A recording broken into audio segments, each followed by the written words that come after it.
Welcome to style Fatima. उम्मीद करती हूँ आप सब ठीक ठाक होंगे। जी आज मैं लेके आई हूँ बहुत ही मज़ेदार चने की दाल के हलवे की रेसिपी। बहुत ही मज़े और यम्मी थी, थोड़ी सी ट्रिकली होती है लेकिन बहुत ही अच्छी बनती है। आप सबको मुबारक हो शब बारात।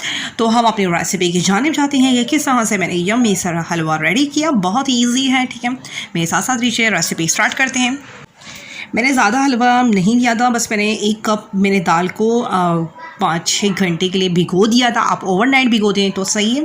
बस ये मेरी 1 कप दाल की, इससे ज़्यादा मैंने दाल का नहीं किया था। बेसिकली मैं न्यू रेसिपी के साथ ट्राई कर रही थी तो मैं रिस्क नहीं लेना चाहिए, लेकिन यकीन माने बहुत ही मज़ेदार बना था ये हलवा। जी जनाब, मैंने इसको मैंने इतना पानी इसमें पैन में रख लिया कि मेरी दाल अच्छी तरह से गल जाए। और अब मैंने इसमें अच्छी तरह से पानी डाल दिया और मैंने इस फ्लेम को कर लिया बिल्कुल ही मीडियम। ज़्यादा मुझे हाई नहीं रखना, मीडियम फ्लेम पे रख के इसको ढक देना है और इसको कैप कर देना है टिल ये जब तक मेरी गल जाए। अभी देखिए मेरी बिल्कुल परफेक्टली गल गई है, बिल्कुल खड़ी खड़ी सी, लेकिन ये बिल्कुल गली हुई है दाल। देखिए बिल्कुल परफेक्टली गली हुई है। अब मुझे कुछ नहीं करना, मुझे इसको सिर्फ ब्लेंडर में डाल के इसको ब्लेंड कर देना है। मैंने इसको ग्राइंडर में डाल के ग्राइंड कर दिया। मैंने चॉप नहीं किया था, आप चॉप करना चाहे तो कर लीजिए, लेकिन मैंने इस दफ़ा ग्राइंड की थी बिल्कुल दाल को।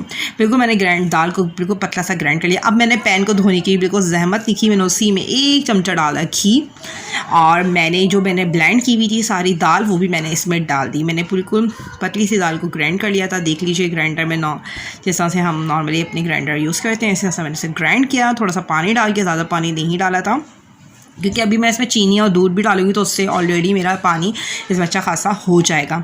तो मैंने नहीं डाला था पानी और मैंने इसको डाला।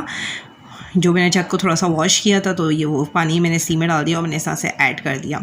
घी मैंने अभी इसमें 1 ही चमचा डाला है, बाद में मैं डालूंगी इसमें 1 और चमचा। ज़्यादा ऑयल मैं नहीं डालूंगी क्योंकि मुझे इसको जमाना भी है, तो जब जमाने की वजह से मैं इसमें ज़्यादा घी का इस्तेमाल नहीं होगा। जी अब ये मेरा इसे मैंने थोड़ा सा इसको पकाई। 1 कप दाल है, मेजरमेंट मैंने इसमें थोड़ी सी चीनी डाली। हस्बे जायका जो आपका टेस्ट है, जितनी आप लेना चाह रहे हैं चीनी, मैंने इसी पॉइंट पे डाल दी। मैंने कुछ ज़्यादा ऐसा नहीं कि मैंने उसको थोड़ा सा भूना हो फिर मैंने इसमें डालो। और साथ साथ मैं साफ़ भी कर रही थी पैन को अपने के, ताकि ये जमे ना और ये हाथ के हाथ साफ़ भी हो जाए। तो मेरे हाथ के हाथ ही ये सब कुछ करती जा रही। चीनी ये कि आप अपने हिसाब से कम ज़्यादा कर लीजिए। मैंने थोड़ी कम ही चीनी रखी थी क्योंकि हलवे में जो एक टेस्ट होता है वो चीनी का नहीं होता ज़्यादा। अगर चीनी को कम रखा जाए तो नॉर्मल टेस्ट पे रखा जाए तो हलवे का जो अपना जायका आता है और वो अच्छा आता है। जी कुछ बात हो जाए शब रात की, क्योंकि शब रात का दिन है और ज़्यादातर लोग देखें मतलब रेसिपी में भी मतलब अभी भी इतनी कुछ आवाज़ें हैं बम की और इतनी पटाखों की कि मैं ना पकाते वक्त भी ना थोड़ा सा ना मुझे ना गुस्सा आने लगता है कि यार ये क्या, मतलब मुस्तकिल ठक ठक ठक ठक। थोड़ा सा इस चीज़ को ना हमें समझना चाहिए कि ये रात जो है ना, ये रात इस चीज़ के लिए नहीं है, ये रात काम के लिए नहीं है। अच्छा मैंने इस पॉइंट पे मिल्क ऐड कर दिए। मेरे ये 1 कप से कम दूध था, मैंने ऐड कर दिया इसमें और ये अब अपने हिसाब से पकता रहेगा। तो ये है कि ये रात जो है इबादत की रात है। ये रात तमाम बाबरकत रातों में से एक रात है और ये एक ऐसी रात है कि इस रात आपके पूरे साल के नाम है, पूरे साल की हरकत लिखी जा रही होती है। मतलब पूरे साल आपको क्या करना है, आपकी ज़िंदगी में क्या होगा, आपकी खुशनसीबी बदनसीबी सब इस रात पे होती है। आप इस रात में इतना गिड़गड़ाएं कि आपके जो गुनाह हैं वो धुल जाएं और जो आप नेक अमल कर सके, आपके बुज़ुर्गों को बख्शा जा सके आपकी एक माफ़ी मांगने से और आपकी दुआ मांगने से। अच्छा जी मैंने वहाँ 1 चमचा पहले ही डाल दिया था घी और 1 चमचा मैं अब डाल रही हूँ जब ये थोड़ा भुनने की कंडीशन में आया है, ठीक है ना। आप बस इससे ज़्यादा नहीं रखिएगा क्योंकि इसे हमें जमाना है ना, तो हमें घी को थोड़ा सा मिकदार कम ही रखनी होगी, वहाँ तो ये सही जमेगा नहीं। जी मैं दोबारा से बात करती हूँ, दोबारा से हम अपनी जाने बात है, हम बात भी करते रहते हैं और करते रहते हैं काम भी। तो लोगों का ये होता है कि बहुत ज़्यादा इसमें ना फोकस करते हैं कि बम खरीदना और पटाखे फोड़ना, फुलझड़ियाँ, अनार वनार ये वगैरह शगैरह। मैंने वीडियो भी बनाई, शेयर करूँगी ज़रूर आप लोगों से। तो ये है कि लोग इबादत को भूल जाते हैं, जबकि आज का दिन तो होता है मुर्दों के लिए स्पेशल होता है कि आप मुर्दों को अपने बख्शें, उनको कुरान पाक पढ़ के बख्शें, उनको कुरान की मुख्तलिफ आयात हैं, कितनी चीज़ें हैं कि आप उनको उनके लिए तोहफ़तन उनको पेश करें ताकि उनकी आखिरत की मंजिलात आसान हो और हमारी भी आखिरत की मंजिल आसान होगी। कि अगर हम इस रात में अच्छी इबादतें करेंगे तो ये है कि हमारी कब्र में रोशनी होती है। अगर इस रात में हम इबादत करें तो उससे हमारी कब्र में रोशनी होती है। बहुत ही बाबरकत रात है और जिसको हम इस तरह से वेस्ट कर देते हैं कि हम हलवे बनाते रहते हैं, हम खाने पकाते रहते हैं और हम दूसरों के घरों में हलवे भेजते रहते हैं। भेजें, सब कुछ करें लेकिन सब कुछ लिमिटेड करें और फोकस अपना इबादत पे रखें, क्योंकि फ़ायदा हमें इबादत से होना है। हमें दूसरों के घरों से हाँ हमारा सोशल चीज़ बढ़ेगी, लेकिन जो हमें फ़ोकस होना चाहिए ना हमारा इबादत पे होना चाहिए।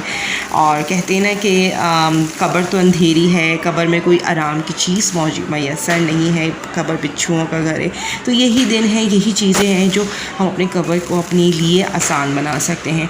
तो बस यही छोटी सी बात थी जो मुझे करनी थी। और मुझे बहुत तकलीफ़ दे रही थी कि इतनी लोग इतना पटाखे फोड़ रहे थे, इतने बड़े बड़े लड़के, और उनको इस सेंस ही नहीं था कि यार ये टाइम है, इस टाइम पे इबादत की जा रही होती है, लोग इबादत कर रहे हैं, घरों में लोग बैठे हुए हैं और आप ठ। तो थोड़ा सा अपने बच्चों को समझाएंगे, हम अगर अपने बच्चों को समझाएंगे तो कल को हमारे ही बच्चे वो बड़े होंगे जो उनको ये बात समझ में आ जाएगी। यहाँ मेरा देखिए बिल्कुल गाढ़ा होने लगा था, अब ये देखिए काफ़ी गाढ़ा होने लगा है। अब मैं इसको थोड़ा सा और मज़ीद पकाऊंगी कि ये मेरी उस थिक पॉइंट पे आ जाए कि जब मुझे इसको जमाना है, थोड़ा सा और मुझे इसको करना है। ये मेरा ज़्यादा नॉन स्टिक पैन था तो बहुत ईज़िली हो रहा था। अगर हम वैसा पैन लेंगे, अगर हम पतीली में बनाएंगे तो ये ऑब्वियस बात है चिपकेगा। और लेकिन इसको भूनने ही में इसका जायका है, जितना मैं इसको भूनूंगी तो ये इतना ही अच्छा होता है, इसका टेस्ट जो है वो इतना ही इन्हेंस होगा। अगर मैं इसको समझे ज़्यादा नहीं भुना हो, ये गाढ़ा हुआ और बस मैंने इसको निकाल दिया प्लेटर में, उसको जमाने के रख दिया, तो यकीन माने इसका वो टेस्ट नहीं आएगा, ये वो टेस्ट नहीं देगा।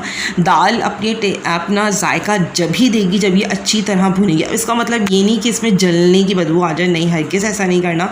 आपको बस इतना भूनना है कि ये बिल्कुल जायका। अच्छा, नॉन स्टिक में थोड़ा देर से भुनता है बाद नस्बत पतीली में जल्दी भुनने लगता है। जो हमारी स्टील की पतीलियाँ होती हैं उसमें जल्दी भुनता है, नॉन स्टिक में थोड़ा सा टाइम लेता है भुनने में कोई भी चीज़।